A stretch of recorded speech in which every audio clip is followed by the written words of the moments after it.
Live. It is I, the great Mr. David A. Boyce, and unfortunately, you're watching the unofficial Maritime Wrestling Podcast.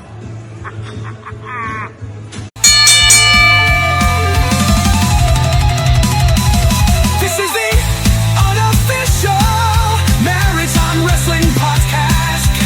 Feel the pain in the blast. Through the ropes, through the fight, Maritime Wrestling rules the night.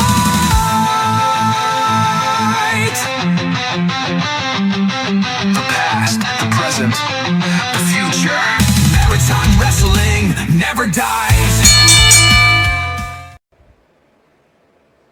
Hello and welcome to the unofficial Maritime Wrestling Podcast, episode 20. 20's always been a special number to us. Corey gave us some facts once that most podcasts don't make it 20 episodes, so we've done pretty well, I guess. Guess what we did? 20 episodes, plus some interviews. So joined by the crew. Big Boss, Corey Robbie Show. What's going on, everyone? Magic Man, Jason Casey. Poof, here I am. And Mark Richard, what's going on? What up? You finally getting some stubble there. You don't look like I am. You don't look better than you did last. I'm not trying to get on you right now, Mark, but your lips grew back. you look better now, boys. Jason's hair is growing in too. Look at that. Yeah. Holy moly! It's like we're in doesn't have hair snooker, growing Jason. as me. Corey needs to cut his fucking beard. Yeah. Corey looks like a fucking. He's competing with Ricky Mortis, but with half the talent. It's unreal. Definitely That's less a good than one. half. Half the That's dollar, a good half the one. size. Oh my And God. I'll have a funny Ricky Mortis story after concerning beards. But first, a big episode here. 5 big shows that happened this weekend. First one, Kaizen Pro Wrestling Slamboree. So in Nova Scotia. Trenton, Nova Scotia. There you go. First matchup, Ryan Schimmel. He beat Daniel Wall. Ryan Schimmel, moving up in maritime wrestling. We had a nice little conversation about him in a group chat about how I see him as a future main event babyface, but he's doing a hell of a good job as a heel so far. So, what do you guys 100%. think? Yeah, he's wrestling a lot of promotions as well lately, so it's nice to see him spread his wings and get out there and really get seen. And from the first time I seen him wrestle last year to now, he's improved tenfold. So Absolutely. can't wait to see where he goes from here. Absolutely. Very true. Very true. A 3-way match. Ryan Denham beats Sebi and Jason Boa. This is a huge win for him. Didn't see this one coming, but, you're making new stars in Kaizen. Speaking of Sebi, big thank you to Sebi. Sebi sent us the results. The walking gimmick, the bringer of ruckus, the one and only Sebi. Thank you very much. Does he have a gimmick, or is it just him? His gimmick's untying my fucking shoes. Stay away from my shoes. The master of the bubble gun. The bubble gun master. There you go. The man with the bubble gun, like like in 007, the man with the golden gun. Right. And we'll carry on. Poor Mark. The Maritime Messiah, Covey Christ, he beat Justine Ward. Justine Ward, we don't see them as often in other promotions, and I think that's a shame because I'm a big fan. Oh, 100%. The way that Justine sold some of those matches in North Pro, they're such a talent. Yeah, it's really. I haven't seen a lot of Ian Pratt. A few Kaizen guys. Yeah, but I definitely miss seeing. Absolutely, same I here. agree. Yeah. Next up, we had, speaking of Ian Pratt, Bobby Boyette beat Ian Pratt, and I believe this was a number 1 contenders match. I believe so as well. I believe so, because the next show, August 2nd, is Joey White versus Bobby Boyette, so might explain a lot there. For the Kaizen Pro Heavyweight Championship, Joey White successfully defended the title versus Draven Caius. Not without controversy, though. This match was then turned into a 6-man tag team match where Draven Caius, Bobby Boyette, and Kobe Christ beat Joey White, Ian Pratt, and Justine Ward. A hell of a big show for Kaizen, but a show leading into their next show, August 2nd, which we might be there. We've discussed it. We're not 100% sure yet, but we're hopeful. I want to see a Kaizen. I've never been to Alderney Landing, so I really want to see it. I think it's at Alderney Landing anyway, so. Yeah, thoughts on this six-man tag? Draven Kaius back in the Maritimes. I like that they tied it in together, eh? Yeah. Like, it's not just a spot show. Yeah. Yeah. That's kind of cool. Yeah, they tied it in, and it was a big show for like a community event show, like a festival show. Yeah. So we see a lot of festival shows that sometimes don't have either the full lineup or anything to do with the main storylines. But yeah, they tied this in well, and it went over well. So that was Kaizen Slamboree. Their next show, August the 2nd. Check out their Facebook page. Check out their YouTube channel. What can you say? Kaizen, the house that Covey Christ built. So, like I said, we're hoping to go August 2nd. We're going to have to wait and see if the schedules all align up. So we're going to move on to the next show, which, Jason, you were at. This was the IPW Summer Pop-Up. So the first matchup, Joey White, speaking of the Kaizen champion, he beat Daniel Wall. Yeah, it was a great match. Daniel Wall, Sebi, all of them were very funny. So the whole dudes doing things were there. Wall, Sebi, and LG was there. So, of course, they all come out together. And grab the mics and start going crazy. I took some video. I think you actually hear me say on the video when Logan cuts the curtain, I was like, oh yeah, here comes Big Mouth. So you're so mean. I tell you, yeah, I know. But it was a good match. Like, it was just to talk about the actual pop-up show itself for a second. It was done quickly. It was supposed to be. It was at the Summerside Lobster Carnival. There was another promotion that was booked to do the show, and they backed out 5 days before the carnival. So they reached out to IPW and Justin and his team, and they were able to put the show together in 4 days. And all of the talent that agreed to go was fantastic with a 4 days notice. So, big shout out to the guys and to IPW for stepping up and having this show. So. That's amazing. It really is. Kudos to Justin Summers, Adam Doucette, Dwayne, all that crew. They're a promotion that was missing in the Maritimes, like doing it differently than everybody else, and they're killing it right now. Like, IPW has just been on fire this year. Oh, 100%. And it was cool that they stepped up and did this show, but even cooler for the talent that stepped up and traveled to come to this show. Yeah, absolutely. Guys like LG that came from Fredericton on a 3 days notice. There was other guys. Fantana was there as their champion. Never. Fantana didn't even wrestle. He was just there to showcase the title.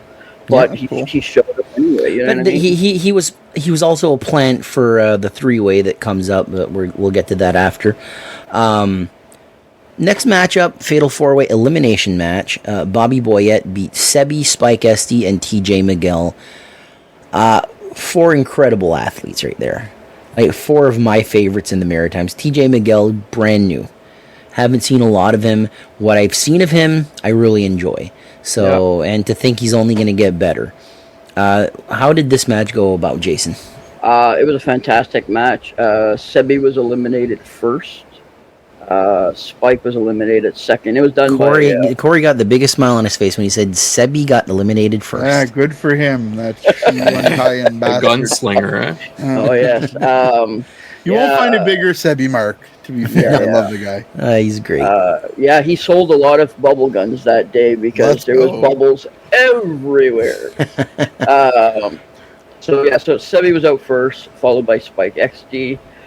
Then it was Bobby Boyette versus TJ Miguel. TJ was so over. There was probably, I want to say, just to my right, at least 50 or 60 kids that for the entire match, all they chanted was TJ, go TJ, go.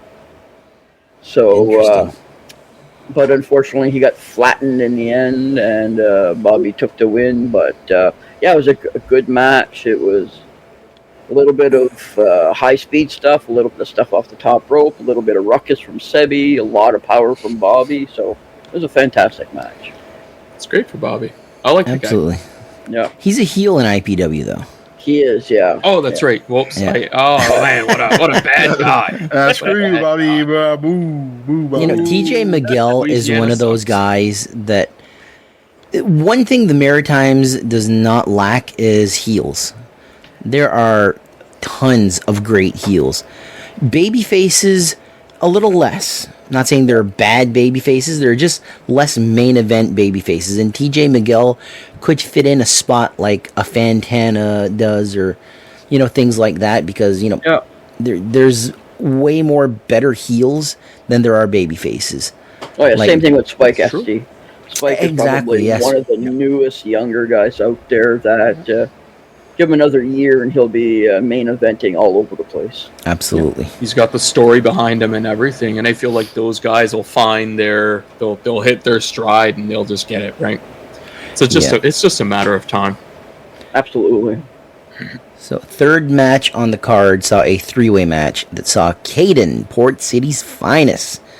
He defeated the big bad LG Logan Green and Draven Caius. This is exactly how it should have played out. Draven is brand new back to the Maritimes. He was brand new back to the Maritimes just for 2 shows, and he's And gone for 2 again. shows back to Ontario. Yep. To me, it made sense that Draven ate the pinfall, that Caden got the win because he's the one challenging for the PEI title, and Logan's there. He doesn't get pinned, so it doesn't really bother him. So it was booked perfectly, in my opinion. How'd this match turn out? Oh, it was fantastic. It was fun to watch them. They were. It was a high energy match. What can you say? Caden has been around a long time, and he's just getting better.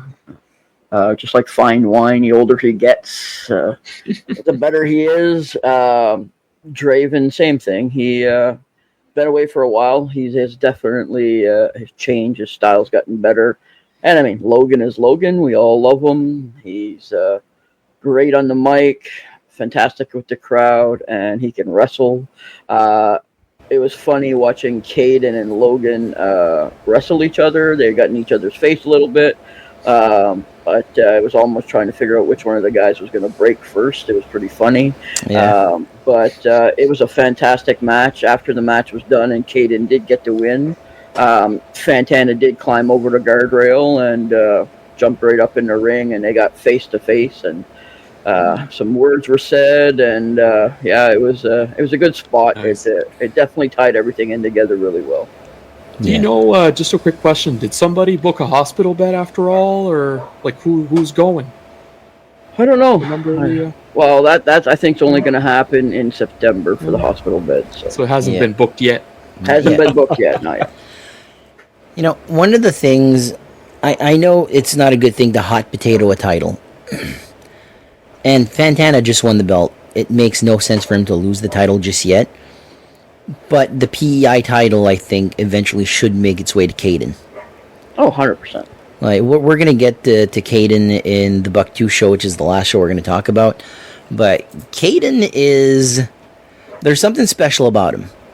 I think Caden becomes a transitional champion to get the belt from Fantana to TJ Miguel someday.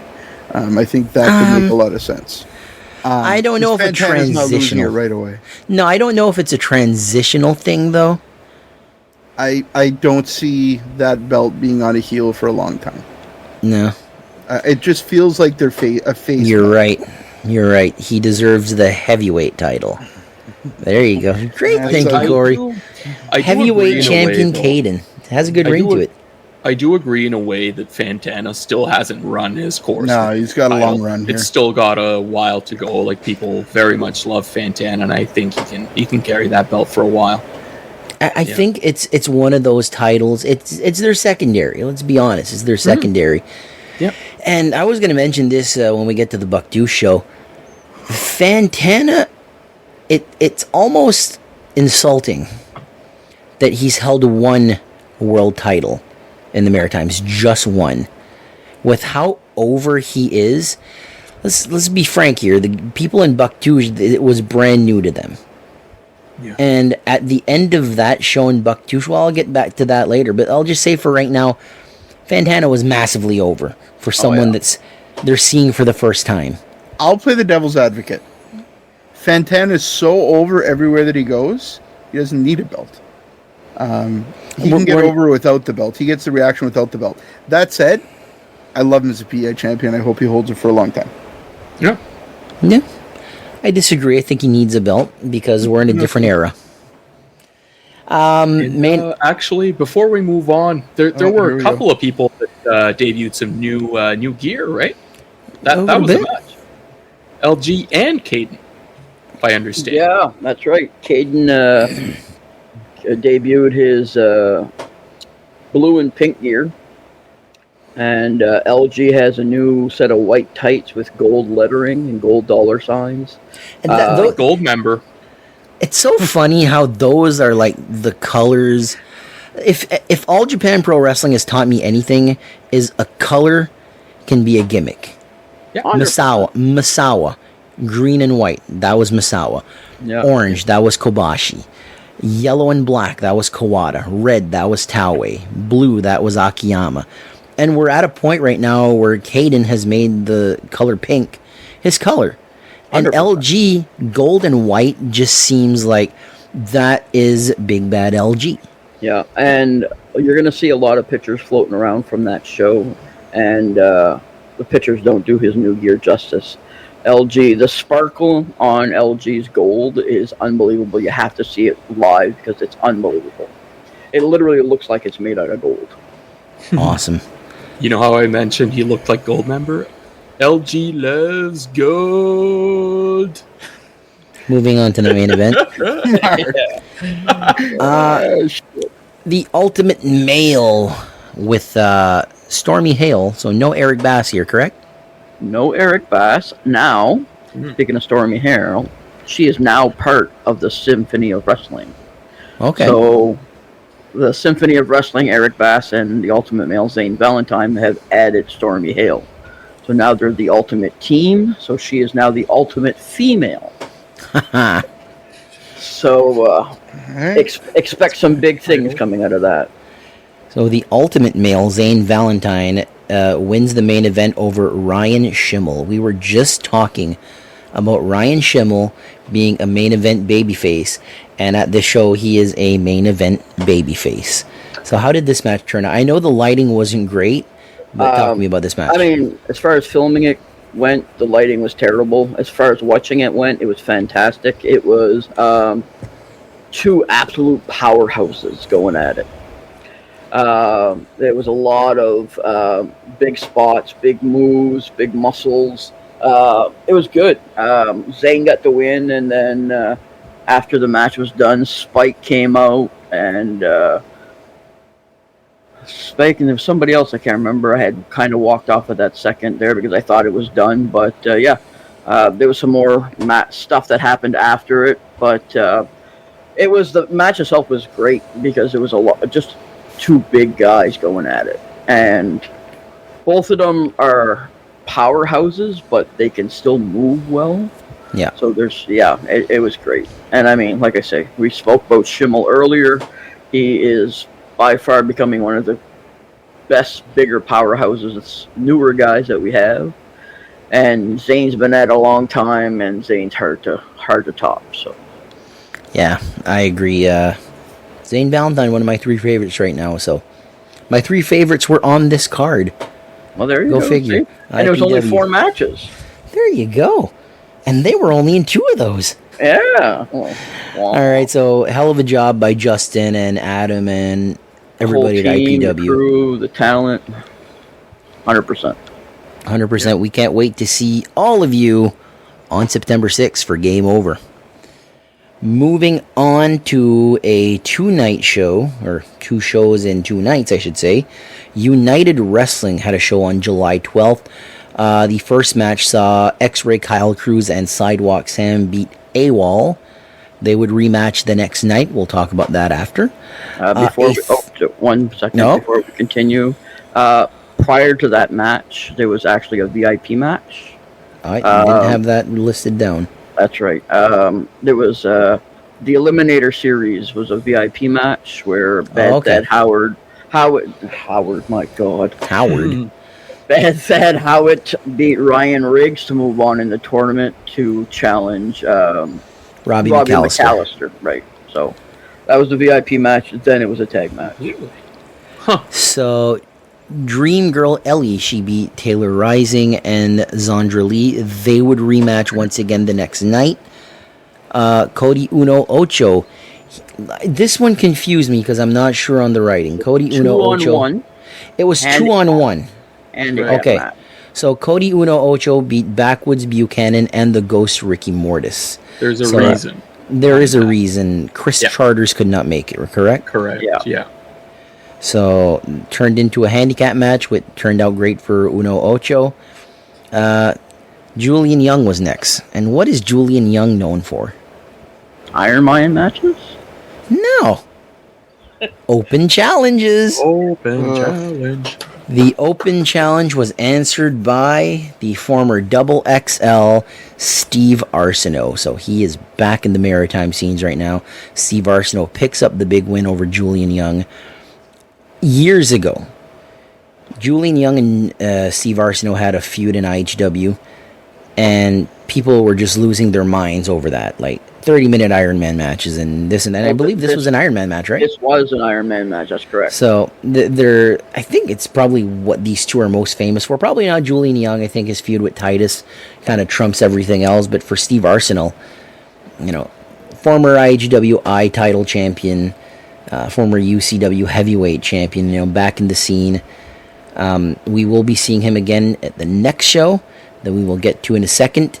First off, though, the United Tag Team Championships, they changed hands. Roughnecks, Rugged Rick Owens, and Matt Chevron, they beat the team of Ryan Riggs and Anthony Deuce Harlem.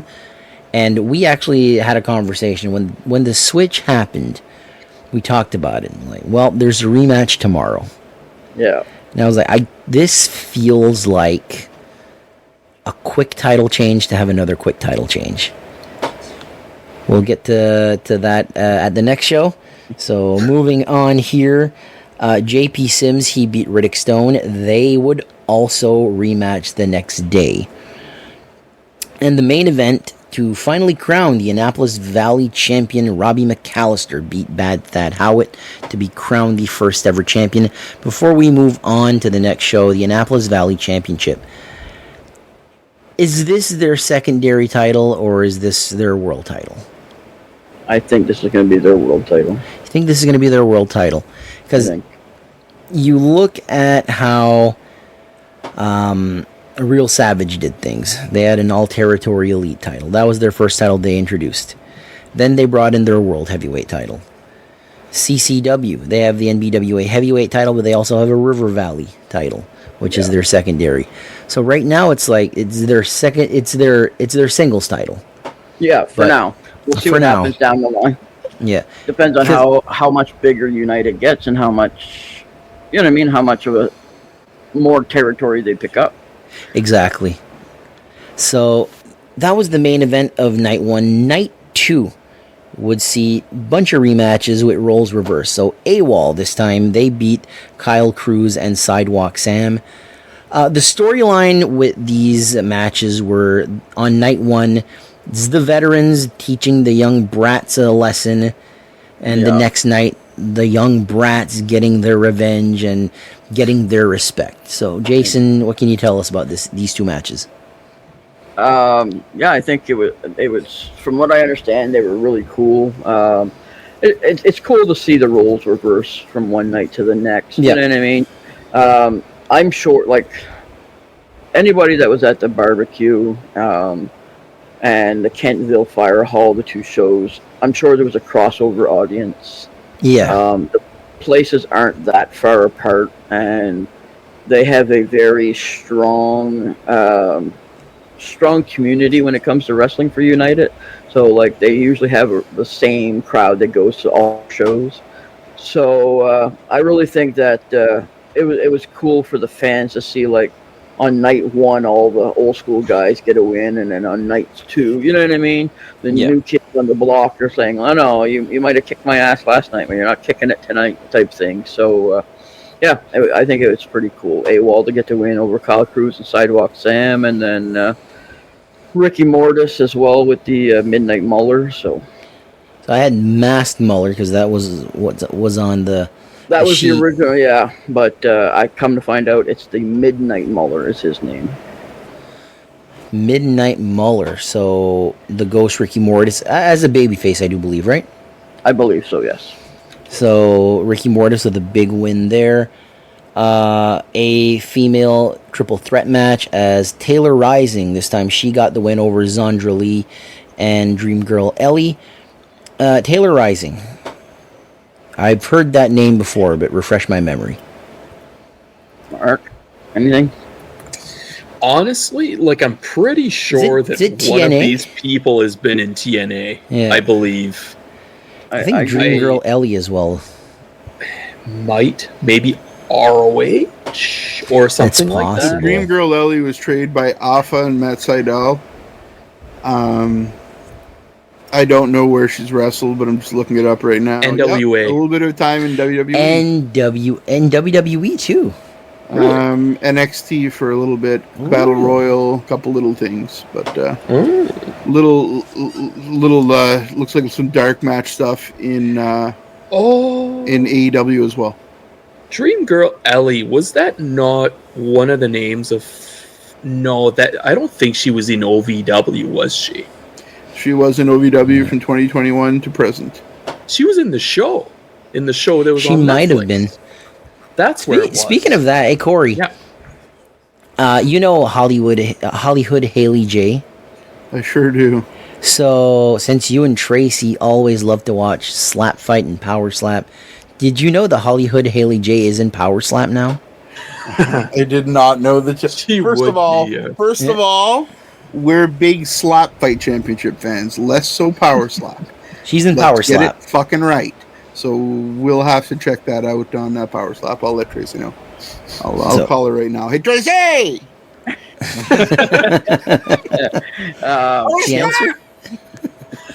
Taylor Rising just recently wrestled for Maple Leaf Pro Wrestling. That's maybe where because I just watched their last show. Yeah, so she was with NWA. She wrestled a lot with Super Kicked out of Ontario. She's been on Impact Wrestling. She did some AEW dark matches. So she's been around the block a little bit as well. She's been wrestling since 2019. So it's quite a coup for United Wrestling there. 100%. Next matchup, Cody Uno Ocho won a triple threat match versus Julian Young and Steve Arsenault. I don't believe this was an open challenge, though. No, I don't think so. Closed challenge. That just seems like an absolute banger of a match. Yeah. Oh my goodness, yeah. The experience between Julian and Arsenault, and I mean, let's face it, Cody is by far one of the most popular and well-traveled maritime wrestlers ever at this point. Yeah. So the three of them together must have been an absolute maniac of a match. Power, lucha stuff with Cody, it would have been fantastic. Absolutely. Riddick Stone, he beat JP Sims. So, Riddick, if a world title is coming, Riddick has to be one of the top names that should be winning that title. Oh, 100%. 100%. Like, he screams main event guy. JP Sims too, though. If he's going to keep going, like, JP holding a title for any promotion is never a bad idea. Yeah, same thing. Well, either or. I mean, same thing with Thad. We could talk about. I was just about to mention Thad. Yeah, I mean, like, all three of those guys could easily hold the next title. And the storyline almost writes itself between them three because they all deserve it. So absolutely, yeah. For the United Tag Team titles, Ryan Riggs and Anthony Deuce Harlem are the new United Tag Team champions, beating Roughnecks. Oh my God. 1 Day Reign. I'm usually not a fan of those. Especially, here's the thing. Rugged Rick Owens is Captain Babyface here. He is the definition of a babyface main event guy. Multiple time NBWA heavyweight champion, tag team champion with Fantana, and it goes way back. Like he is Mr. Fredericton. Yeah. Him as a heel is something that I've never seen. I'm sure it's happened before, but I've never. And him and Chevron didn't think that was the team that I needed. They did fantastic. I know it was just one day. I would have probably ran with them for a few months at least. Yeah. Who knows what the future holds? United might bring them back again. Who knows? This could be the next big feud. So we'll have to wait and see. They are Joe Dunlap guys, right? I was just about to mention Joe Dunlap because it seems like the MO of United Wrestling is make sure Joe Dunlap is miserable. Yeah, pretty much. Yeah. You won the belt for a day, it goes back to Riggs and Deuce, and then you're back to being miserable and cursing up a storm. I'm enjoying a lot what United Wrestling is doing, and a lot of it has to do with Joe Dunlap. He is so fucking entertaining. Oh, yeah. Absolutely. He's even got me cursing. Yeah, fucker. What's your language, fucksuckers? Yeah, it's great. We had spoke earlier about IPW doing their own thing and having a different promotion. United's doing the same thing. They Absolutely. have their own promotion, their own style, the rated R stuff. It's great. It's just another option in a really big catalog of wrestling. Absolutely. There's variety, yeah. Variety. Yeah. That's the perfect word. Yeah. One more thing about United. I was speaking with their management today, and they wanted to give a big shout out. They have a 15-year-old referee named Aiden who worked both nights for them. That's awesome. This is a couple of his first matches. They say that he carried himself like a seasoned pro in the ring, and he's off to a great career. So congratulations, Aiden. Congrats, Aiden. That's awesome. Love to hear that. We're not done with United just yet, because the main event that night would see another rematch. The brand new Annapolis Valley champion Robbie McAllister successfully defended the title against Thad Howitt. Is this a feud going forward? Are they done? Does Robbie McAllister face off a JP Sims next, or a Riddick Stone, or maybe a Kyle Cruz or Sidewalk Sam? Like, where does this go for Robbie McAllister? Because if you haven't seen what the Annapolis Valley title looks like, it's in the shape of the old WCW television title, which is a fantastic design. Absolutely love that 100%. Design. And, yeah, I mean, there's a lot of possibilities here. Like we mentioned earlier, JP, Riddick, that could still be possible. Who knows? Like we said earlier, Joe Dunlap could go out and find another challenger out there in the universe and bring him in and see what happens there. So I think just at the beginning for McAllister, I think Robbie is going to have to defend this title multiple times if he wants to keep it. When he did win it, though, on the first night, he had Bushwhacker Luke in his Bushwhacker corner. Luke, that's correct. Yeah, I almost forgot to mention, I actually had a few times when Bushwhacker Luke came to the Maritimes, I had some conversations with him. A really cool guy, really, really cool guy. 100%. Just loves the wrestling business. I don't know if he still lives in Puerto Rico, but not sure. But at the time at the time he might have been booking in Puerto Rico, actually. So cool. That was United Wrestling. Again, thank you to United Management for sending us the results. 100%. And we have... Oh, I turned the wrong page. Give me a second. We have one more show. Disorganized guy, eh? One more show. Unbelievable, Mark. Incredible. Man, we have to wait. I hear you. Pablo. Hey, Mark, at least we're here every week. Touche, Mark. He didn't even open his lips. You know what? I was in your damn hearts. You those were. Couple of weeks. Yeah, we missed you. Heart, all right. I take a lot of plays, huh? Another place Mark was not at was this next show. IHW in Bactouche, le Festival des Mollusques. Myself, Corey, and Jason were there. How many people do you think were there? Like 200? Solid crowd. Oh, solid crowd. 250 maybe. Yeah. I was pleasantly surprised. Surprised, yeah. Because most of the seats were taken at ringside, and then there was it seemed like an entire side, like not the entire side, but like where the stands. Section and a half on the side. Yeah, So they had the ring set up like you would set up a stage on a hockey rink, kind of at the end. And when you went in, they kind of funneled you towards the left. The right side, when you go into the JK, is like the canteen. That was barred off. Yeah. So you could get to the other side seating, but you had to go down and then back up. Very few people did that. Yeah. I think Mario was there. That's about it, really. I think his kid was there. Don't think Mario was there. And so the side where you went in, the first two sections were pretty damn full. Yeah. Yeah. I had a lot. Monday, A Monday show, too. So I had a lot of friends and some family that went to this show. Wait! You have friends?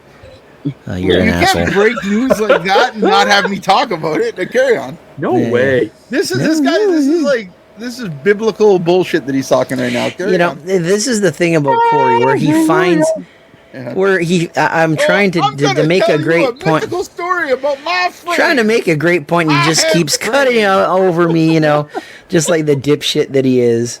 It was Miguel and Jeanette. Those were your only friends that were there. You lied. I did not get to see Jeanette, but I did see Miguel. But I have some friends. That's the kind of fucking friend he is. That's why you don't have friends. Carry on. How many people talk to you, Corey? Like 10. Oh, 10. Whoa. That's it. My Not God. including you, asshole. No, why would I talk to you? It's true. You know Jeez, who I talk to, my friend. with those bright lights and that bald head, I keep getting blinded. Carry on. Lights are off, Corey. What do you mean? I'll stop interrupting you. Carry on. Yeah, sure. I didn't remember what I was talking about. You had your friends there. Yeah, I had doubled friends and family there. Some friends from Mexico. The two things I talked to a bunch of people today. Travels far to find friends. Corey does. Yeah, they travel here, but I have some friends from Mexico that work with me, and some family members that went over, and just some random friends from work and just around Bactouche and Saint Louis and Richard Most of them don't really talk English. That's why they're friends with Corey. He keeps going on. What a piece of shit. Look at him. The Corey cackle. You know it's good, eh? Corey's our fucking Elmo. No. The two names that they kept talking about after the show, two names. One is Fantana, Yeah. who just got over just the fact that he came out, jumped the barricade, he Hayabusa'd the barricade, just like did the split jump, and just like went to the crowd, and like it got the crowd hyped up. Oh yeah, over the boards, up the stairs, nearly face planted in the stairs on his way up. Yep. Well, that's Fantana. That's he's a lightning rod of excitement. Oh yeah. The other name is Caden, who is quite the ladies' man. Oh yeah. That is one of the things where we have some friends from the BSHL that were there, and they were there. They were the princess. I don't know. The There Mollusk were Prince, 800 pieces of royalty there. The There was, like, princesses and the queens of the Mollusk Festival. They were my friends, not Corey's friends. Pageant Yeah, sure. things there. So anyway, I spoke to them a little bit, and they were there just to basically like be there, like we're the queens and the princesses and all that. They came down specifically to take a picture with Caden. the guy's dressed in pink. He stands out like a sore thumb. Of course they came down And to take a picture with him. Caden was talking shit to me the whole time. Oh yeah. He was like, 100%. look at the ladies, Corey. They want to see me. And I was like, good for you, Caden. Yeah, It's because of me. He It just was so- because of him. so It certainly wasn't popular. because of you. No. I was cracking up, man. Caden's Oh, yeah. hilarious. He's fucking So amazing. funny. He's really good, and I like jokingly looked at him like, well, next time they come to Bucktooth, you're gonna have to be a babyface. And he goes, never, not on your life. Yeah. So let's get into this card. We start off with Julian Young versus the Ghost Ricky Mortis. And Ricky Mortis has a friend with him, El Rayo de Jalisco himself. Yeah, he had a mask accomplice that came up with him.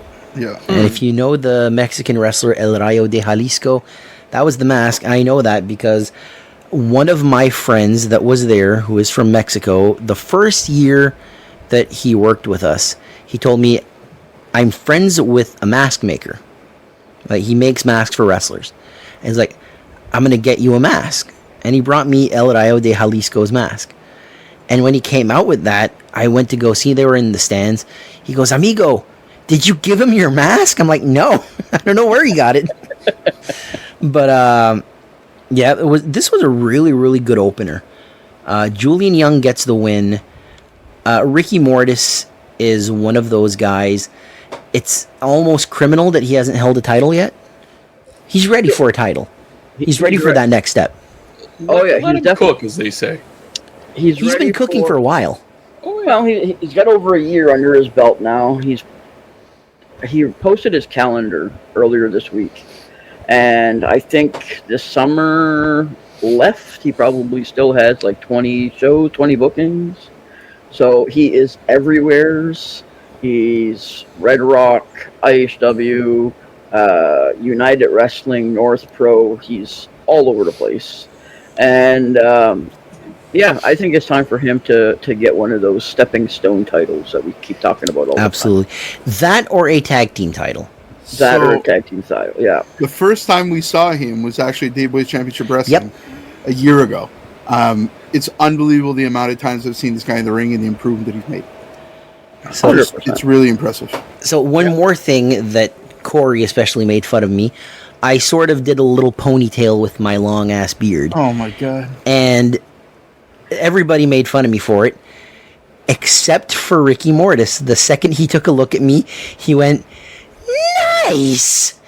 Another ghost. Another ghost. Oh, he's just, What was he's weird just was really white. I'm the shadow. one of Corey's buddies from the shop was like, amigo, it's almost as long as your pubic hair now. And Corey was like, yeah, it is. I don't know. How would you know that? I was standing next to him when he said it to you.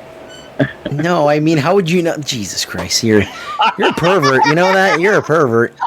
My God, Corey is on tonight. Oh yeah, baby. Let's go. All right, next matchup. Sierra Stone beat Karma Rain. Thoughts on this match? Boo. I'm a Karma fan. Yeah, so I wanted Karma to go over. I don't know. It was a good match. Karma's improving. Every show, Karma's improving. Yeah, not only in the ring, but as a character. Like, she can talk. Correct. Her character's stellar. She talks shit to fans. Knows who to get up in their face. Oh, yeah, she got right in my face, I'll tell you that. Good God. Yeah, she's intimidating too. So you know, I don't know. I'm just impressed with her. Like, really, she's been back in the ring for 2 months now. Yeah. Drastic improvements. Improvements. Oh yeah. Well, Sierra Stone's son was sitting in the ring next to Corey, and Karma comes out in the ring, or next to Corey, and Karma comes out of the ring and looks at the kid, and goes, "I'm gonna crush your mother." I thought she meant my mother. I was scared. I was like, my mom's Jean's old. Jean's a great lady. Mama Podcast is a great lady. She deserves a way better son than Corey. That's true. That's true. That's why she has Cheryl. Yeah, And, the better son. Actually, Yeah. so actually, I meant to mention here about that match. Well, This better not be about my fucking mother. No, it is not. It is not. we'll carry Thankfully. But yeah, I was just gonna mention. So I've seen Karma twice now, and that is at IPW at their inaugural show that they had. Not their inaugural, but the one we were at. The one No, it we wasn't were the at. inaugural. Yeah, sorry, it wasn't the inaugural. Their second show. It was the inaugural women's match. The inaugural women's match. That's yes. what I meant. And just the character that she's built from there to the last time that I'd seen her at IHW, which I believe was against Sierra Stone and Ronnie Payne, actually, Yes.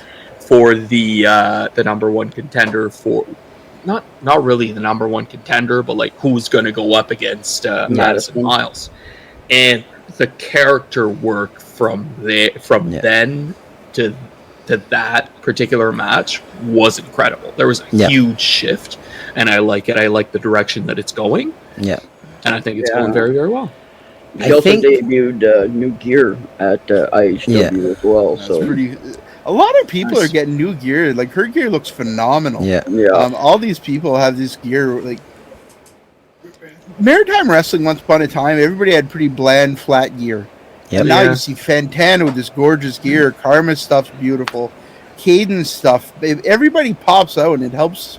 You know, it makes queens come down to ringside sometimes. But it really does make you stand out, and I don't know. I love it. Even back in the day, you'd see black T-shirts. Everybody sold black T-shirts. Now everybody's got these colorful, flashy T-shirts. They're beautiful. It's like we're back to the late 80s when you would never see a black T-shirt. It would be yellow T-shirt, an orange T-shirt. I'm just going to say this before we move on. The Maritime women's wrestling scene is a better place with Karma Rain in it. Yeah. There's variety. She's the monster of the division. She's the final boss. She's the ring breaker. The ring breaker. That's what she's going with. I love that nickname. We're going to rewind a little bit because we did forget one thing. After the opening match, we got an appearance of Citroën. Oh my god, I love this. Yeah, go ahead, Corey. Give it up. Fucking hell. If you've ever been to Pays de la Sagouine, they have a character called Citroën. Pretty much a legendary figure in Bucktouche. Oh, yeah. And he came into the ring and started saying that Kirk was the best wrestler.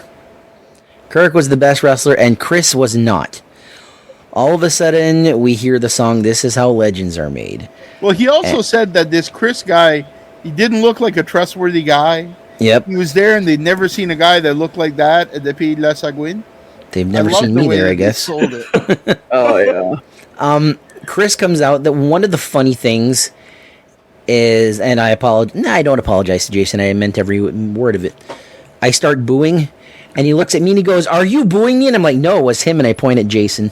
So I threw Jason right under the bus, even though it was my fault. Oh, yeah. That's the cowardly heel in me. So, but Chris Charters comes out. Cheap Heat.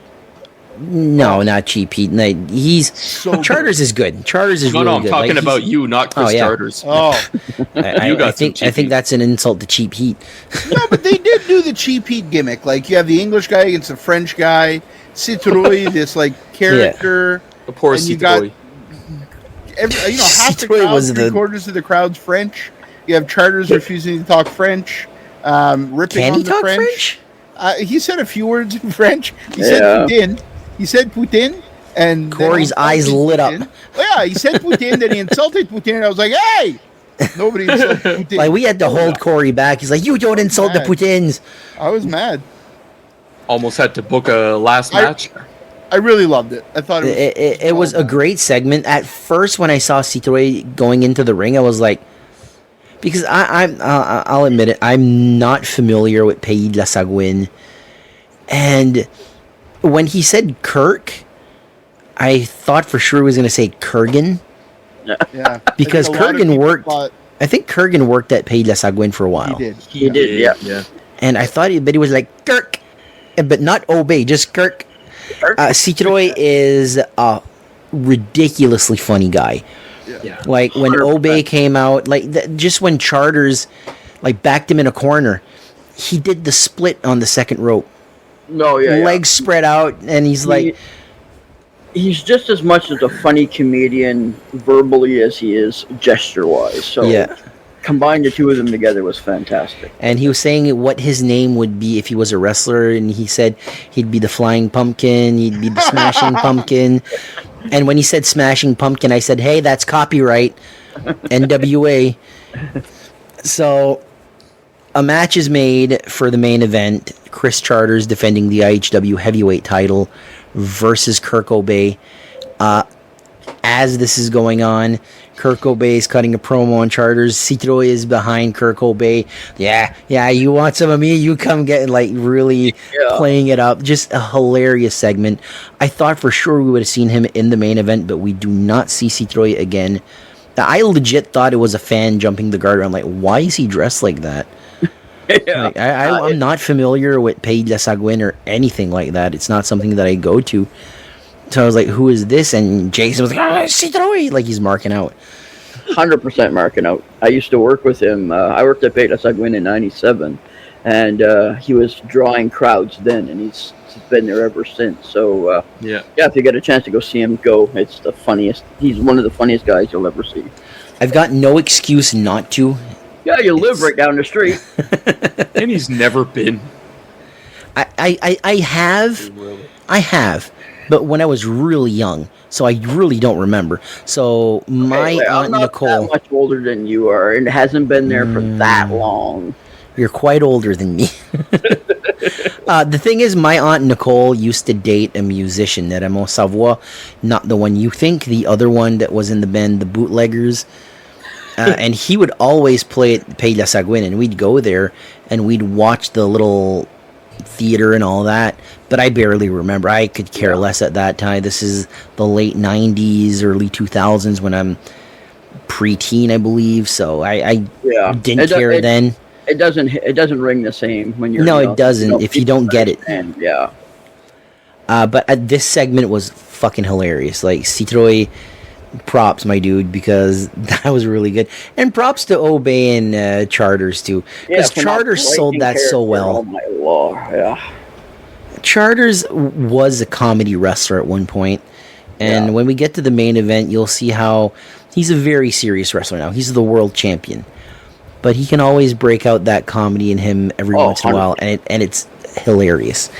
Next matchup, AWOL, Brian DeVaro and Alex Miller. They beat Caden and Shano. Unfortunately, in this match, we did have an injury. Brian DeVaro did separate his shoulder. Speedy recovery to Brian DeVaro, one of the nicest guys in Maritime Wrestling, and a freak accident. No one's to blame on this one. It 100%. Happens.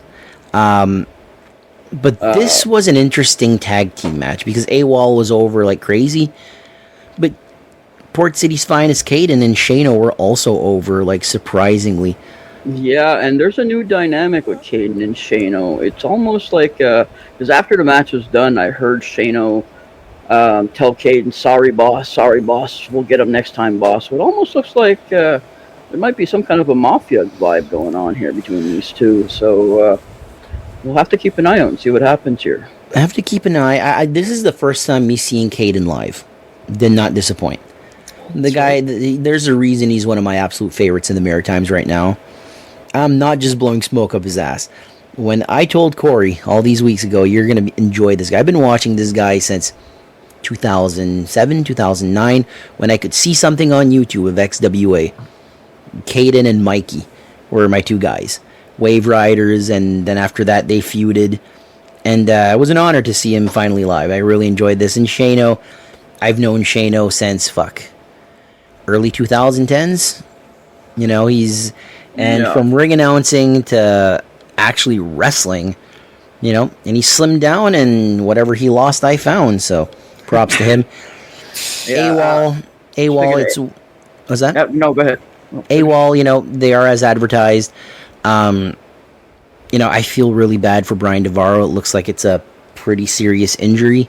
Separated shoulder, dislocated. It has been put back in. No surgery is needed. So that's all good. He will be off for a time, but he said he's not going to let him slow himself down.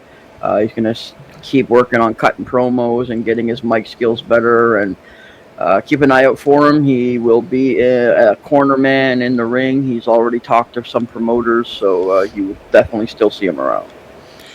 You know, it's one of those tag teams that they are the tag team of the future. I'm a big fan of Brian DeVaro and Alex Miller. Alex Miller in this match, what a hoss this guy is. Just an absolute powerhouse. Yeah, he's a big boy. We talk about the other guys, Riddick Stone and them other guys, but Miller's got almost as much power as some of those other guys. Once he can start cutting some of the baby fat away, because he's still a young guy, he's still a young man. So once some of that baby fat disappears and he turns it all into muscle, he's going to be a force to be reckoned with for sure. Absolutely. So AWOL gets the win here, and we'll keep an eye on Caden and Shano here. Does this tag team continue on? Boss Caden? Well, Caden is the boss, So to add to that, actually, Add to it. So at the IHW show, we're talking Mafia. He was in a tag team with an Italian dude. Yeah, right. Fugazi. So, kind of while that was going on, I was like, watch for that guy. I bet he's in the Mafia.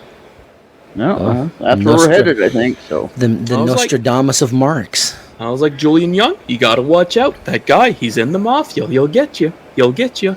And they were hiding shit. I was telling them, I'm always right. He's always right. I'm always That's right. hilarious. that's All right, next matchup. Now Shano's getting in with the bad people there. What are you talking about, bad people? You friggin' Mark. Well, what, where you want to go to get into the Mafia? You can't get out once you're in. Quit watching The Sopranos. I've never What are you saying, watched it, Jason? to be honest. Great show. They all need muscle. Every mafia lord needs muscle. So No, Mark, not you. He said muscle. Jesus. God. I thought you meant muscles, like, mollusk. yeah, They were in the right place then. yeah, exactly. Oh my God, we are lame today, aren't we? Can you say we're overtired? Just a little. I'm fine. Fine. Doing good. Yeah, just the Corey looks I'm pretty miserable. tired, boys. I'm having a rough go here. And he's looking like Darth Vader there coming out of his sleep or something. Darth Vader. What? It's so dark around him. Oh, okay. Red lights. So- Got the lightsaber going. Intermission happened. Chatted with a bunch of the boys. Well, I chatted with them. They didn't want anything to do with you guys, but that's how it is. Whatever. Kayfabe is dead when they talk to the Make-A-Wish kid on the intermission.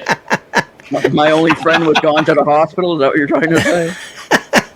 Oh man, get well soon, Brian. Next matchup, Fantana. He beat Hunter Sampson. Hunter Sampson, I've only seen him as a babyface. He played the heel role excellently here. What a powerhouse! Another hoss here. Yeah, I've seen him play heel a couple times, and That's right. When he started with Scott Lee Crew and his brother Tommy Lee, I do remember him as a heel. But I think his strengths are more as a babyface because he's a very likable guy. 100%. But it's fun to watch these young guys develop their gimmicks and their characters. I'm talking about guys like Caden and Fantana, Julian Young. They've been around this industry for a long time. Their gimmicks are pretty dialed in at this point. Yeah. But you get these new guys, the Hunter Sampsons, the Ricky Mortises, the AWOLs. Yeah, it's fun to watch the karmas. So fun to watch the development and the growth. And same thing with Hunter. He's been around for a little bit, but going from point A to where he is now, night and day. Before we talk about the match, one of the things that made me laugh with Hunter is he's coming out, we're booing. He turns to me, Jason, and Corey, and he goes, "You guys watch. I'll give you something to talk about." Yeah. We'll talk about it. Screw you, Hunter. What a mean man Jason is. Screw you, screw you, screw you. Jeez, I'd say that I'd get killed. Yeah. Kayfabe is well and alive. He can't body slam me. On this podcast. I think he can body slam. I think he can rip me in 2-3 pieces. So I'm gonna keep my nose clean and talk about this match. Fantana gets the win. I mentioned something about Fantana earlier, how he's only held one world title. With how little main event baby faces there are in the Maritimes, is it really out of the ordinary that Fantana could not win the IHW heavyweight title, or the Superstars of Wrestling heavyweight title, or the UCW heavyweight title, or the ECPW, the North Pro title? Like, I feel like he's one of those guys that he's so over. Size be damned. Size be damned. Oh, yeah, 100%. This guy was so over in front of a crowd that didn't know who he was, but he's one of the two guys they're talking about at the end of the night. The other being Caden. Yeah. And that's one of the main event feuds for IPW. Yeah. So Fantana, I don't know, man. There's something with him where I do feel like he deserves another world title run. 100%. I think he'll get one eventually. He's in better shape now than he's been pretty much his entire career.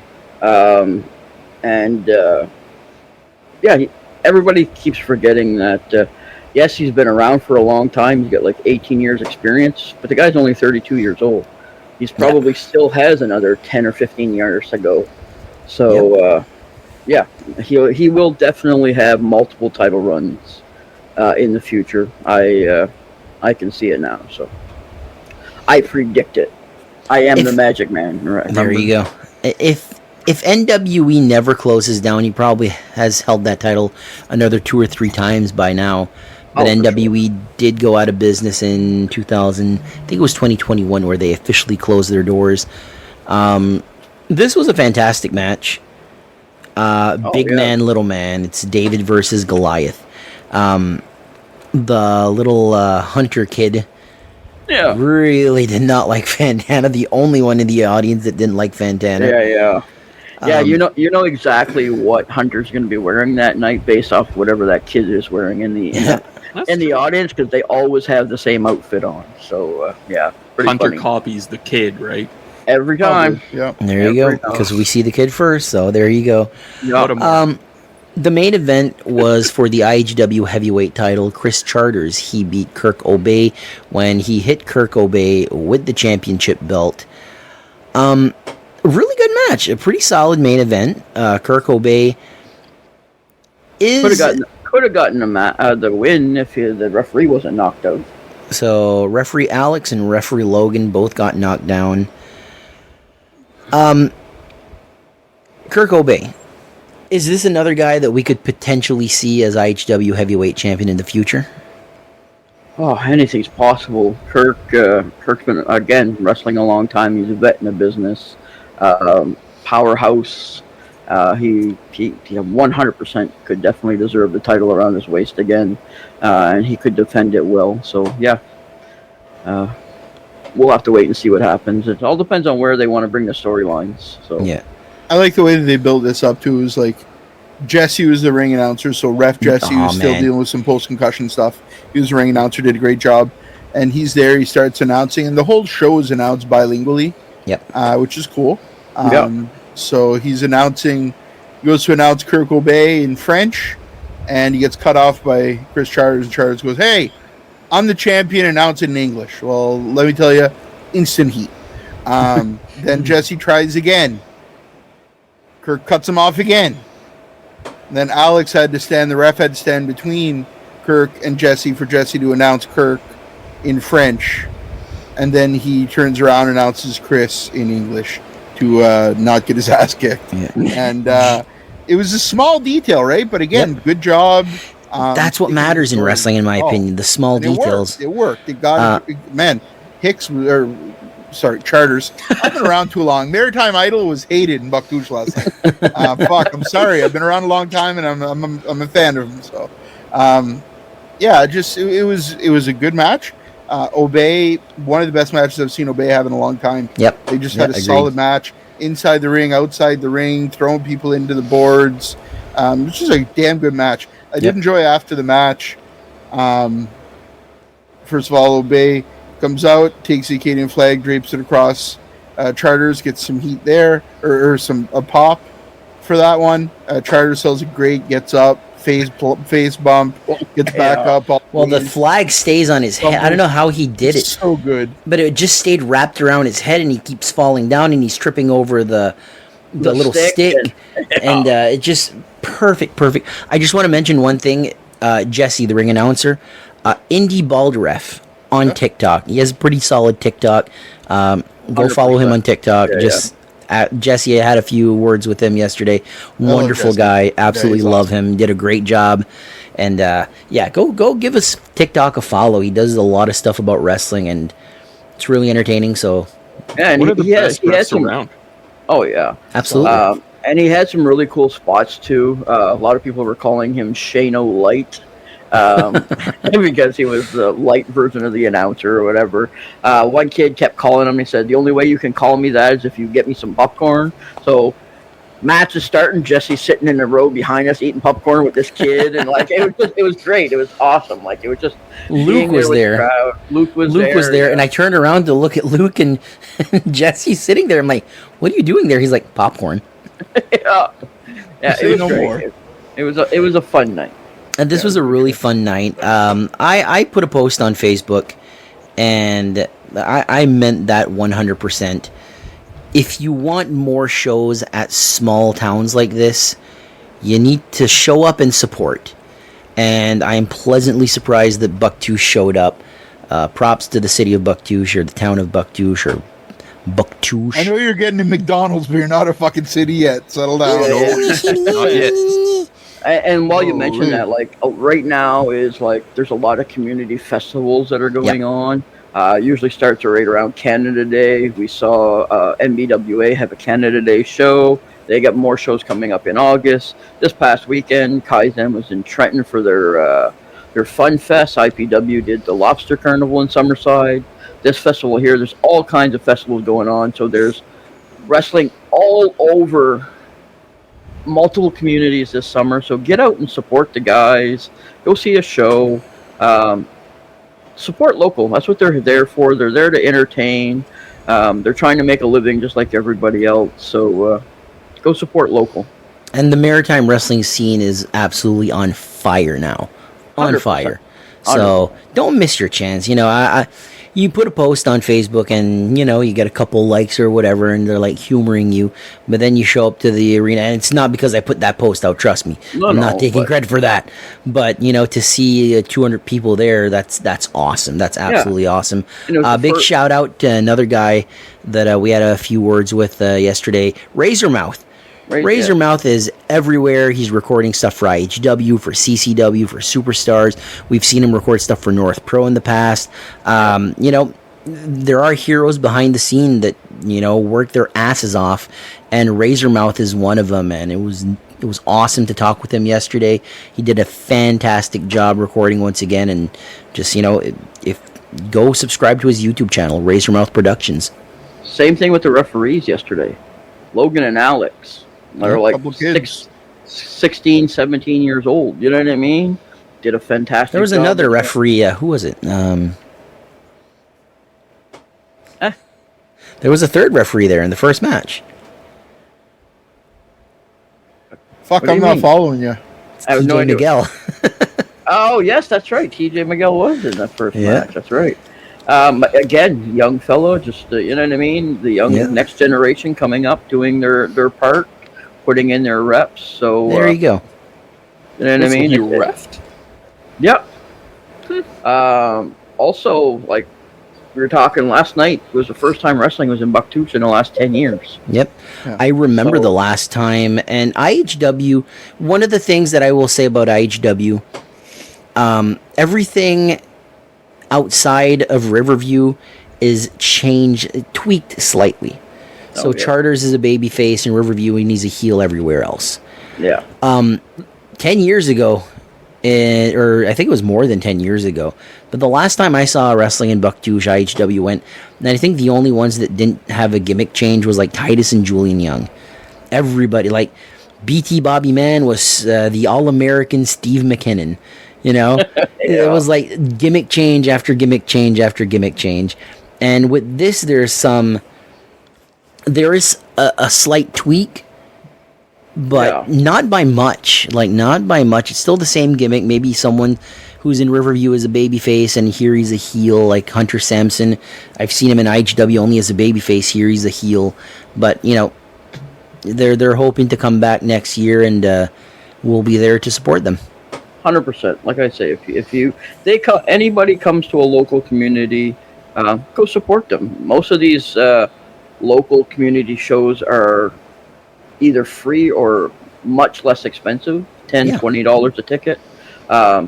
What else can you do for 2-3 hours of entertainment for $20 nowadays? You can't even go to the theaters see a movie for less than $25 a ticket now. So Everybody And that I also- talked to about this show went for my walk at Tim Hortons.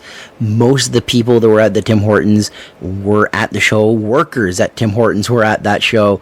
And they were like, oh, what a great show. What a great show. I can't wait to see them again. Can't wait to see them again. That's a positive influence right there. You know, it's 100%. awesome. It's awesome that people are seeing that Maritime Wrestling is alive and well. 100%. And a lot of those shows as well do participate in charities. I Absolutely. think that's really, really important. And some Yep. of them are local, some of them for animals, some of them for, North Pro even's done some for women. They've done some for Battered what was it, women. Logan Mania as well. Yep. So there's a lot of them. IPW was the animal shelter, right? Yep, Correct, Humane Society. Yeah, most of them, all their 50-50s all go towards charitable. So, I mean, yeah, you're not only supporting the local wrestlers, you're supporting local charities as well. So, Yeah, just Yep. makes sense. Support local first. always. absolutely. Yep. So that is the end of the shows that just happened. Jason, upcoming shows. Upcoming shows. Red Rock Wrestling has 2 shows coming up. Back-to-back nights. First one, July 18th in Mill River at the West Prince Curling Club. They've got the Red Rock Championship match. Was supposed to be Oliver Hansen, but he's out with an injury. So Cody Uno Ocho has stepped up to challenge the champion Chris Cook. So that should be a great match. The big picture, Chris Cook. That's right. We've been talking about these 2 guys for quite a while now, but the famous feud, Ethan Knight and Rudy Lockhart, are going to be battling 2 out of 3 falls. It's the match that does not get old. For the light heavyweight championship. Also on the card, the Mountie Jacques Rougeau will be there. The Bollywood Boys will be there. Quite a card. Chris Charters, Andre Mayette, Kirk Obey, Hollywood Cole, Voorhees, and much more. So that's the first night. Second night, they're doing a fan appreciation night in Georgetown, PEI. Only $10 to get in, as Wow. I just mentioned a minute ago. Sometimes they do these shows for fan appreciation nights in communities. So in Georgetown, they've got Bradford Montague. He was supposed to again fight Oliver Hansen, but we'll see who he's taking on. They have a replacement coming. They are going to be wrestling for the light heavyweight championship. Chris Charters is going to take on the winner of the previous night, so either Ethan Knight or Rudy Lockhart. Andre Mayette's on the card. Kirk Obey's on the card. Chance White, Cowboy Mike Hughes is on the card as well. So As a wrestler? he's on the poster, and it says that he's on the card. So we'll see if he's stepping back in the ring. Voorhees and more. So yeah, that's July 18th and 19th for Red Rock. As well, Saturday, July 19th is Dave Boyce Championship Wrestling Supercard 4 in Spring Hill. Us 4 degenerates will be there. It looks like it's going to be a fantastic crowd. Fantastic card. I'm sure it'll be a fantastic crowd as well. We've got Ethan Knight versus the DIY champion Jonathan Cross. For the title, right? I believe so. For the title, yeah. Love it. JP Sims is taking on Madison Miles. I believe this is the first time they've ever I met. can't wait for this match. Love it. Hollywood Cole is taking on El Reverso. I can't. Amazing. This is really a super card. This is really good. Yeah, 100%. Ian Pratt versus Big T. Oh my god. Poor Big T. He bruises easily. Yeah. Well, he's medium T now, but He's about to be bruised T. yeah. Then they got the big 6-man tag match of the NWO's Max and Dawson with Lincoln Steen against Sabotage and Gary Williams. I guess Mark really liked that joke. Bruce Yeah, T. apparently. No. Mark went one step further. He said after he's bruised from that, he's going to become iced tea to bring down the bruising. I got Mark's joke. It was a good one. I wasn't even listening to Mark. I noticed. Yeah, well, I was trying to talk and you're talking I over me. sure was. Wild Man Gary Williams and Sabotage. I gonna can't be wait to so see these good, guys man. together. Yeah. And then the big match, the Maritime Championship match. First time they've ever encountered each other in the ring. The champion Chip Chambers is taking on the big pitcher Chris Cook. I cannot wait for this. That match is going to be unbelievable. Well, before we get to that, Mark, hold on. There's also going to be the Lifetime Pro Wrestling Achievement Award for Todd the Bod McPhee, presented by Gary Williams. So this is going to be just that alone is worth your price of admission. Everything else is above and beyond. So yeah, hope we see everybody there. So just I saw something earlier, and I believe Chip Chambers won I believe is also the Maritime Heavyweight Champion. That's the title that's on the line. That's kind of exactly. That's the title. Yeah, and so he won this at Supercard 3, right? No. He won in, like, he was one of the spot shows. He main evented Supercard 3 versus Charlie Hubley. Oh, it was so good. But it was not a title match. Okay. He's only been he won that title a few weeks after we started this podcast.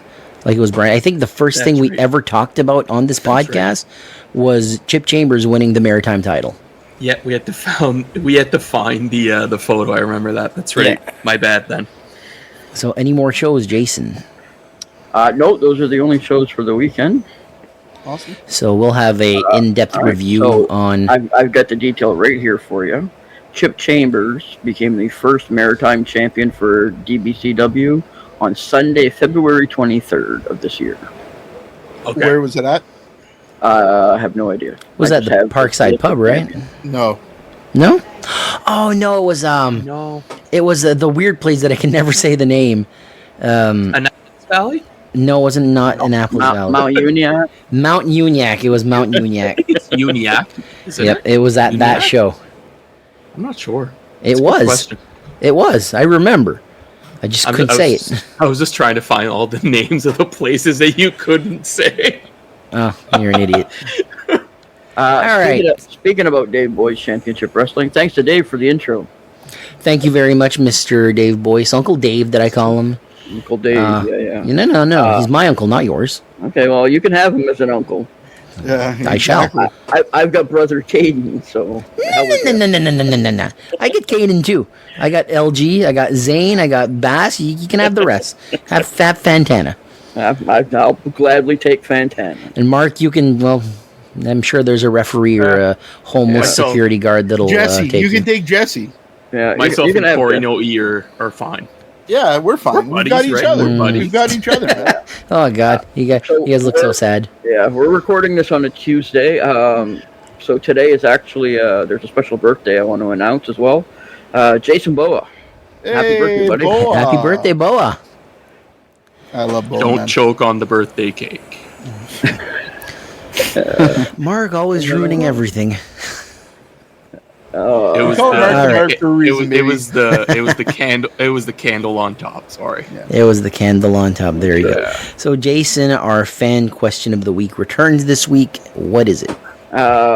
From the Netherlands again. Same gentleman as last time. Lenke Jonkman. He wants to know who we think is the best heel from the following generations in the Maritimes. From 60 to 89, 1990 to 2005, 2006 to 2015, and 2016 to present day.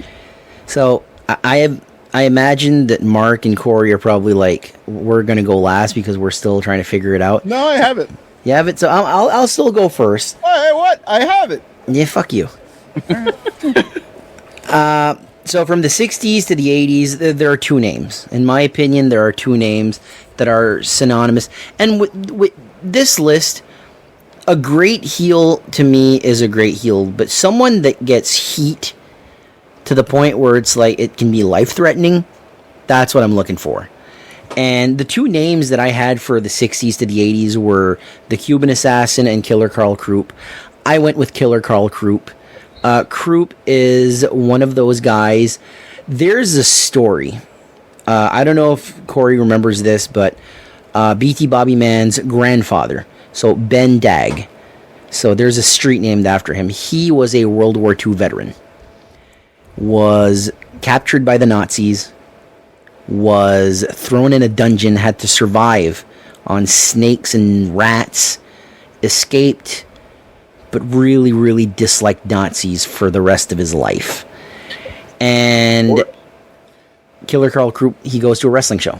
And apparently Steve's grandfather, BT Bobby Mann's grandfather, had bear paws for hands. Massive hands. And supposedly, I wasn't alive at that point, so I wasn't there to see it, but supposedly, Karl Krupp did the goose step and the salute in front of him.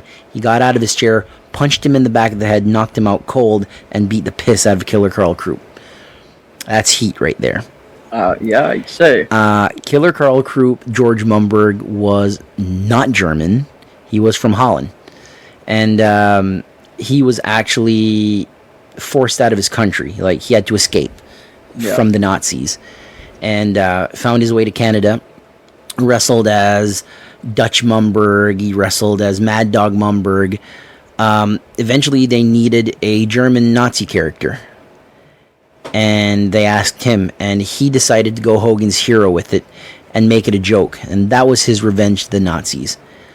Doing the funny faces and the claw.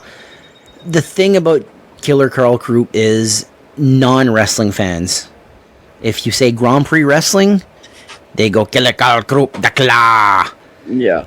That goes a long way. A lot of his gimmick was based off of the character Clink. Yep, from Hogan's Colonel Clink. Heroes. Yeah. Yep. So that's my pick for 60s to 80s. 90s to mid to or early 2000s. I couldn't pick just one because that era was the era of the Cardinal Sinners, specifically Kingman, Cowboy Mike Hughes, the Natural Bobby Roode, and Kurgan with their manager No Class Bobby Bass. They ruled the Maritimes. They were the top heel faction, got heat everywhere. People are still talking about the Cardinal Sinners in the Maritimes. Like, it is the faction in the Maritime. There isn't a lot of factions in the Maritimes because you have to compete with the Cardinal Sinners. So that's my pick for the 90s to early 2000s. In the mid-2000s to mid-2010s, I had to really think about this one. And again, getting heat, real heat, life-threatening heat where people are legit offended. Titus, when he turned heel by kicking a teenage Madison Miles in the face. That'll do it. He then started feuding with Marcus Burke, zip-tied Burke to the rope, put a chair around Marcus Burke's father's neck, and Pillmanized his neck. Titus was hated in the mid-2010s, early 2010s, mid-2010s. So Titus is my pick there. Mid-2010s to right now, I could easily pick one of my three favorites. Caden, Logan Green, Zane Valentine, and Eric Bass. I'm going off the grid here, and I'm going with someone that literally made people gasp. I'm going with the concussion dealer / the dream killer, Troy Merrick. The first time I saw the American Patriot, so this is pre-Troy Merrick, he gave a tombstone pile driver to Casey Williams, who they were congratulating on stopping a drunk driver from killing a bunch of kids. Heat. Yeah. A few years later, he's feuding with Marcus Burke. He handcuffs Marcus Burke, gives him a shot with the steel chair. The cuffs go in his head. Massive concussion for Marcus Burke, where the concussion dealer came from. He also repeated the storyline that Titus did with Marcus Burke's dad, this time with Burke's wife. A bloody Marcus Burke has to watch, all handcuffed, as Troy Merrick takes some blood off of Marcus Burke, wipes it on his wife's forehead, and Pillmanizes her neck as well. And it doesn't stop there, because then there's the dream killer, Troy Merrick, when he completely disfigured Chris Cook with a bottle that went viral. People thought was 100% real and asking me if Troy Merrick went to jail for this. And this gave us Stitch Face. So my Mount Rushmore of heels are Killer Carl Krupp, the Cardinal Sinner's Titus, and the concussion dealer / dream killer Troy Merrick. Who's next? Yeah, I can go. For me, it's, obviously I wasn't around in the 60s, 70s. My great-grandfather used to go to shows. My grandfather used to go to shows. I heard stories from them. I'm not that old. Fuck you, though. My mother, Jason, used to tell me those great-grandfather, he said. Jesus Christ. My great-grandfather is the one that got me into wrestling, right? So he always told me those stories. And for him, these are people that lived through the wars, and it's Killer Carl Krupp. He'd tell me stories about Krupp coming to the Richbuck Arena and the heat that he'd get. And I agree with Corey. I've heard the McKinnon story about Ben Dag as well. It's wild. Wrestling was a different beast back then. Oh, yeah. For me, in the 90s into the early 2000s, I'm not going Cardinal Sinners. I'm going straight Pete Smith, Kingman. Kingman has a presence. He's terrifying. He used to scare the shit out of me when he'd come out in Grand Prix. When he came out in IHW even. He is a heel. He's he scared kids, man. And it worked. So that's my pick for that era. Did I miss an era? You're going into the mid 2000s to mid 2010s. Thank you. Mid 2000s, mid 2010s. My pick for this one isn't one person, it's a faction. It's Exile. Oh. Exile was over. Yep. Exile was really over. And that was Steve Arsenault, that was Shane Stevens, that was Kurt Cobain. Exile got heat, man. Like, I hated Exile personally. Could not stand them. It worked. I go to a wrestling show, I bite in. I love it. I get into the show, and Exile was by far my lead, because I could never hate Titus for me. Titus was one of those guys that brought back Maritime Wrestling for me. Agreed. Without Titus, we wouldn't be where we are today. Without IHW, we wouldn't be where we are today. 100% agree. Especially in New Brunswick. Maybe in Nova Scotia they'd be fine. New Brunswick we wouldn't be. So for me, Titus could steal a chair to my sister, and I'd probably still be a fan. Probably be a more fan. Yeah, it'd probably be like, one more time. You dickheads. For me, for the best heel right now, I'm going with LG. LG makes me travel to shows. LG makes me buy tickets. I want to see everybody on the card.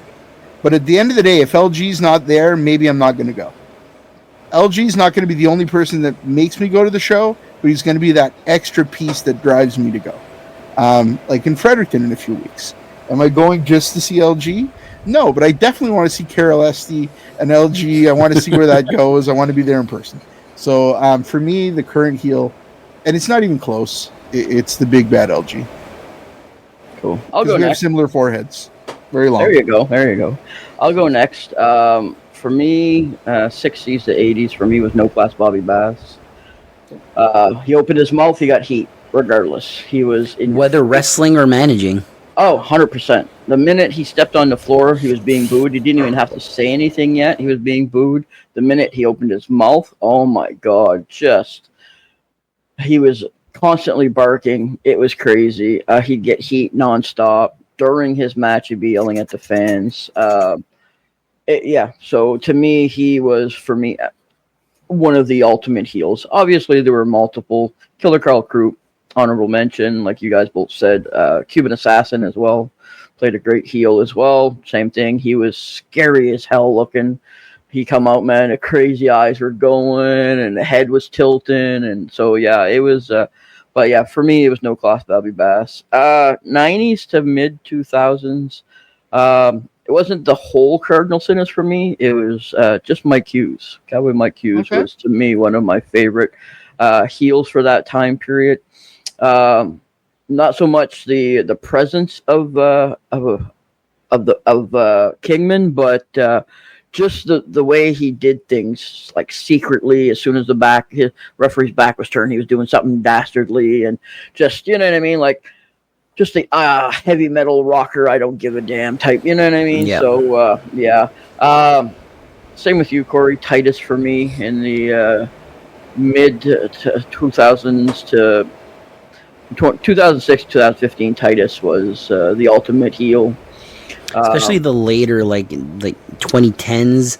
Yeah, when he turned heel there, like Madison Miles was so beloved by the fans. Like she was the little girl that you watched grow up. She was at every show and all that. She was the super fan. She was the super fan, and she idolized Titus, and Titus kicks her right in the face, turns heel. Yeah, it's like instant heat. It's the same thing when we saw honorable mention Wayne Jugs Pro Wrestling Unleashed when he flipped on Moon Mist. Yep, that was like it's like flipping a switch. The whole crowd went absolutely bananas. Mm-hmm. So Titus, that whole period was great. 2016 to 2025 for me, there's two. From 2016 to 2024 is JP Sims. He's gotten constant heat. He's a heel right straight through. It doesn't matter what he does. The minute he walks out, everybody, Burger King, Angry Whopper, they're giving him heat. He's tearing up signs. Right from for 10, 15 years, the guy's been in heat nonstop. 2025, however, I agree with Corey. It's Logan Green. He can't step out of the curtain without, I'm living proof. He came out IPW, and as soon as I heard his music, I was like, oh yeah, here comes the mouthpiece. You know what I mean? Like, I think your exact words were, "Here comes Big Mouth." Yeah, well, that was close. I'll have to listen to the video again, but yeah. So you know what I mean? He's so great at heat. And there's a few other honorable mentions. Hollywood Cole gets crazy heat as well. 2025, a lot of the heels have really turned it up a notch, so it's hard to pick just one. Yeah. Mark? So it's my turn, eh? It is. Yeah, so I'll be honest with you guys. This was a really, really tough one because I'm a lot less familiar with what was going on during the 1990s. Well, 1990 to 2005. And probably again from 2006 to 2015. Yeah.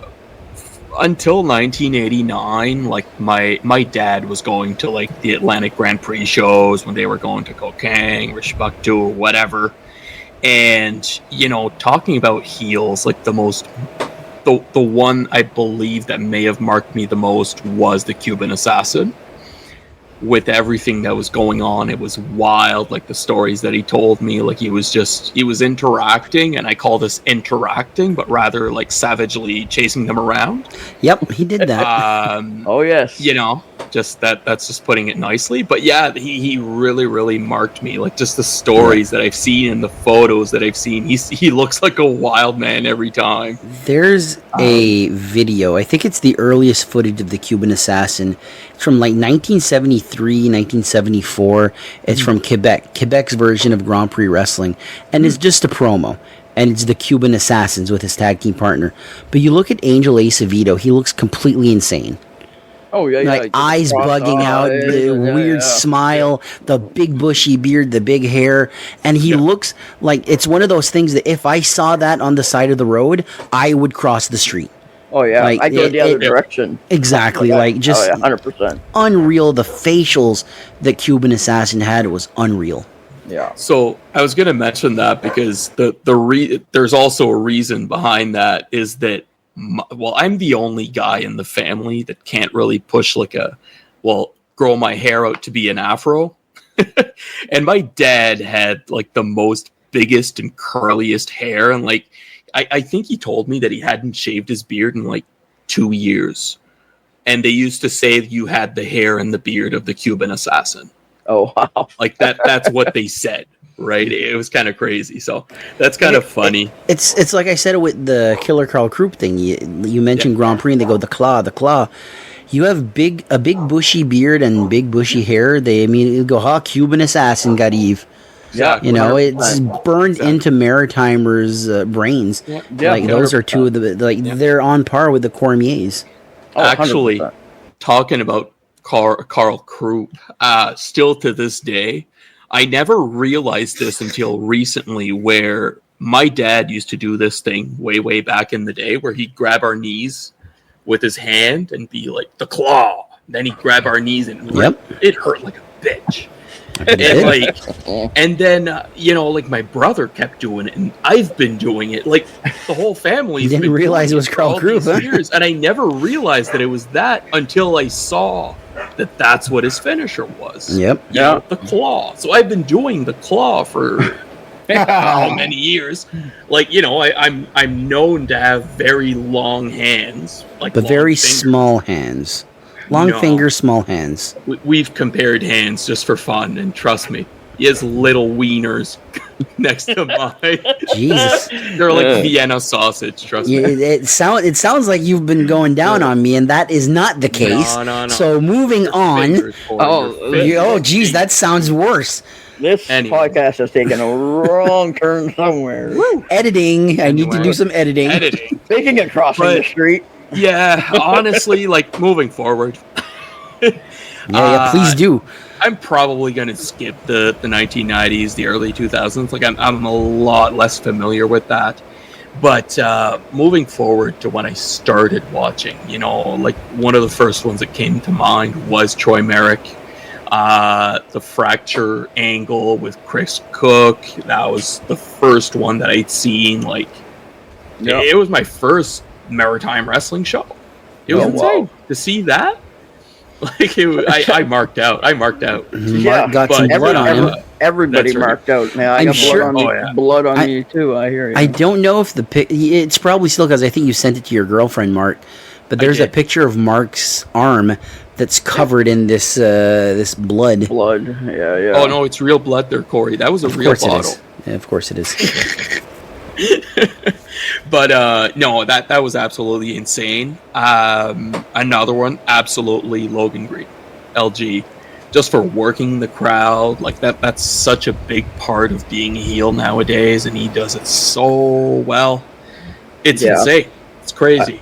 I think what helped Logan Green this year get as much heat and as good as he is was being aware of the situation when he got injured. Yep. And to not just sit on the sidelines and heel, but to go to the shows, open his mouth, cut the promos. He didn't give the chance for the audience to forget him. Exactly. Oh. And that's kind of what Brian DeVaro was telling me today. Yep. That he wants to do the same thing. He wants to make sure that nobody forgets who he is, and that he gets to get better on the mic. DeVaro is already fantastic on the mic as it is. He's young. He's been at this for a little over a year. Already one of the best promo cutters we've got in the Maritimes. If he gets more practice on the mic for the next 4 or 5 months while he's injured, there's no stopping this kid. Absolutely. I agree 100%. Yeah. And if you guys don't mind, I actually, again, not being in the Maritimes anymore at this very moment. You're not in the Maritimes? Where the fuck are you? No, I'm talking about the next wrestler or performer that I was going to mention, but Charlie Hubley. Man, do I ever miss that guy. Yeah, Charlie is someone that, he left for Ontario, and we're not hearing a lot about him. And that, I don't know if it's an injury. I don't know what it is. Fuck, we miss Charlie Hubley here. Like, 100%. He was on his way to being, and one man's exit is one man's opportunity, I guess you could say. And the guy that really stepped up and took over is Hollywood Cole. Oh, 100%. 100%. Yeah. He had him under his wing. I'm under the impression, and to take what he had and then kind of build on it is not a bad thing at all. Well, I mean, they were both in Legit together, so it just makes sense that with Nick Strong. With Nick Strong, it just makes Legit. Sense. Yeah. Oh, yeah. Too. Me too.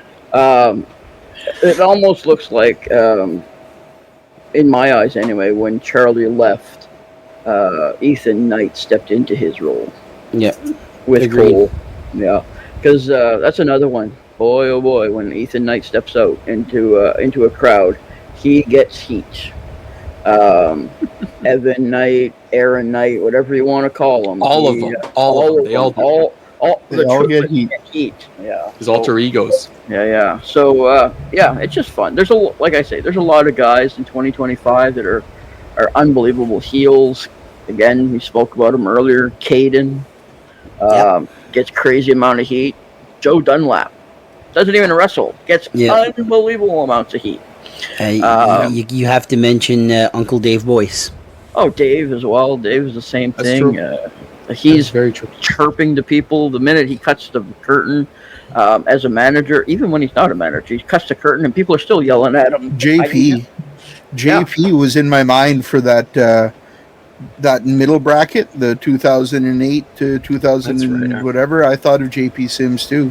But I think that was Jason's pick, right?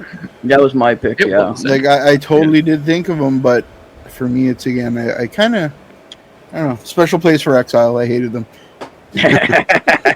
Yeah, I mean, everybody's heels obviously are going to be different based on your experiences, right? Like I didn't go to a whole lot of stuff between 1990 and 2015. Sporadic shows here and there, but nothing crazy. But I did watch a lot of footage, especially since we started the podcast. I'm sure I've given New Scott probably another 1,000 views on his channel by now. So for New Scott, I think he got a big spike during the pandemic because 100%. I think that's all I did. Like I think that, and then I'd watch what was the Netflix Tiger King. Watch that like fucking 10 times, I think. Yeah. I remember you tell me about it. Speaking of Charlie Hughley. Tiger King. Yeah. So that was a 20th episode for us. And again, 20 episodes is a special number for us. Way back in the day, Corey used to bring out all these analytics and say, most podcasts never make it to 20 episodes. You want them right now? I do. All right, 1 second. I got to search it. It's a good way to end this episode. While you're searching that, once again, thanks to everybody that sent in the results for us. Also, Jason, before we get into the email, give out the email again for anybody that has any questions for us. Yes, I will do that as soon as I grab it here. It is unofficial.mw, like Maritime Wrestling, .podcast@gmail.com. So unofficial.mw.podcast@gmail.com. There you go. So 90% of podcasts end before episode 3. Of those remaining, another 90% quit before episode 20. So if you get to that point, you reach the top 1% of all podcasts that have ever been made. Wow. Because a very small percentage carry on, right? It's hard to gain traction early on. Yeah. It can get a little bit upsetting. Not so much with this one. This one's gained some traction pretty well. We've done okay. And I'm happy with that, but I think, credit to us having these conversations. I hear that a lot from guys. They're like, I listen a lot because you guys are just shooting the shit, and that's fun to listen to. Yeah. So, kudos to you guys. But, getting 20 episodes, not everybody does it. It's not always easy. We're not always all here. Some of us lose our facial hair along the way. Some of us have hair grow in, hair get shaved. Some of us end up with goatees the length of pubic hair. I'm not here to judge, but he's about to tie them together there. We keep coming back every week, and we will continue to keep coming back every week, folks. So, 100%. Thank you for listening. Thank you for listening. And if you are in the Spring Hill, Nova Scotia area, go watch July 19th, DBCW, Dave Boyce Championship Wrestling, Supercard 4. Come see us. Come eat some paisanos. All 4 of us are going to be there. This is only the second time this has happened. IPW as well, or not IPW, sorry, Red Rock. Red Rock, if you're on the island. PEI, check out Red Rock. Come to DBCW. 100%. Pack that place. Grab some tickets. Win our championship belt.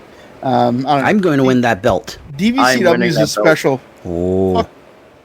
I'm winning the belt. No, I don't want to win the belt. I'm stealing the belt. I'm just going to steal it and run away. Nobody will catch me. I'm fast.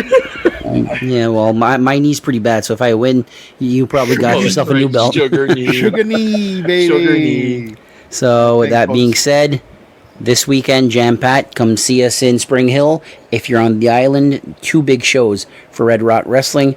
Support Maritime Wrestling. Support local events. This is what it's all about, having fun. And as much as we tease each other, we love each other. I love all 3 of you. And you say support Maritime Wrestling. That also means, like, we have a lot of people from the Maritimes that wrestle outside of the Maritimes. Mm-hmm.